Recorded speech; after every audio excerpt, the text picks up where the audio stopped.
2019 के सियासी संग्राम में भारतीय जनता पार्टी के खिलाफ विपक्षी दलों को एकजुट करने का जो अभियान कांग्रेस लेकर चली थी, खासकर यूपी में वो बिखरता नजर आ रहा है।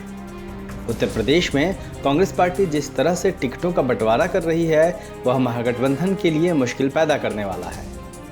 कांग्रेस ने जिस तरह टिकटों के बंटवारे में मुस्लिम प्रत्याशियों को तरजीह दी है, वह दलित यादव मुस्लिम समीकरण के भरोसे उत्तर प्रदेश की 78 सीटें फतह करने का सपना देखने वाली सपा बसपा गठबंधन के लिए परेशान करने वाला है। इससे बहुजन समाज पार्टी के लिए ज्यादा मुश्किलें दिखाई दे रही हैं। कांग्रेस की ओर से जारी उम्मीदवारों की लिस्ट में मुरादाबाद, बिजनौर, सहारनपुर और अमरोहा 4 ऐसे लोकसभा क्षेत्र हैं जिसने कांग्रेस की मंशा बता दी है। इन सभी जगहों पर कांग्रेस ने कद्दावर मुस्लिम चेहरों को मौका दिया है।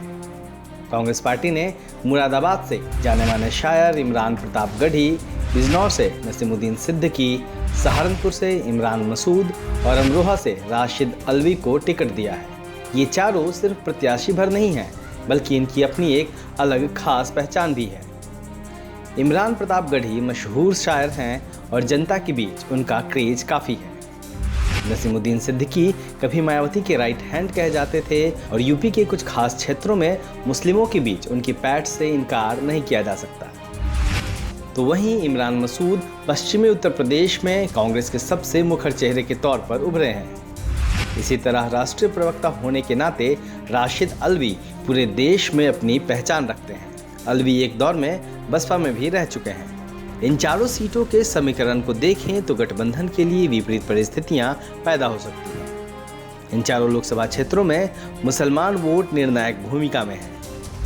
मुरादाबाद सीट पर वह 45%, बिजनौर सीट पर 38%, सहारनपुर में 39% और अमरोहा सीट पर 37% मुस्लिम वोट हैं। मुरादाबाद में तो अब तक इस सीट पर हुए 17 चुनाव में से 11 बार मुस्लिम प्रत्याशियों ने बाजी मारी है। जहां तक सहारनपुर सीट की बात है तो राजनीतिक परिवार से ताल्लुक रखने वाले इमरान मसूद को 2014 में मोदी लहर के बावजूद 34% वोट मिले थे, जबकि बीजेपी से जीतने वाले राघव लखनपाल को 39% मत ही प्राप्त हुए थे। ऐसा ही कड़ा मुकाबला अमरोहा सीट पर भी होता दिख रहा है। जेडीएस छोड़कर बसपा में शामिल हुए कुंवर दानिश अली अमरोहा सीट से चुनाव लड़ रहे हैं। इस सीट पर कांग्रेस ने राशिद अल्वी को उतारकर उनकी चुनौती बढ़ा दी है।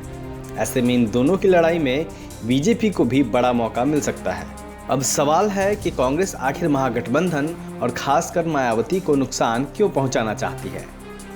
राजनीतिक हलकों में चर्चा है कि कांग्रेस ऐसा एक खास रणनीति के तहत कर रही है। चर्चा यह भी है कि जिस तरह बसपा प्रमुख मायावती कांग्रेस पर एक के बाद एक हमले कर रही थीं, उससे खार खाए कांग्रेस ने भी उन जगहों पर बसपा को घेरना शुरू कर दिया है जहां वह बड़े नामों को उतार सकती है। अब बड़ा सवाल यह है कि कांग्रेस की इस नीति से महागठबंधन और खासकर बसपा को नुकसान होगा या फिर बसपा अपनी रणनीति के जरिए अपने प्रत्याशियों की नया पार लगाने में कामयाब होगी, या फिर कहीं बसपा और कांग्रेस की इस लड़ाई में कहीं भाजपा तो बाजी नहीं मार ले जाएगी। तो एक खास बात यह भी है कि कहीं कांग्रेस की इस रणनीति का पूरे उत्तर प्रदेश में प्रभाव देखने को ना मिले। अगर ऐसा होता है तो वहीं एक बड़ा सवाल यह भी है कि कहीं कांग्रेस की इस रणनीति का पूरे उत्तर प्रदेश में असर ना हो जाए। अगर ऐसा होता है तो यह महागठबंधन के लिए खतरे की घंटी हो सकती है। ब्यूरो रिपोर्ट, दलित स्तंभ।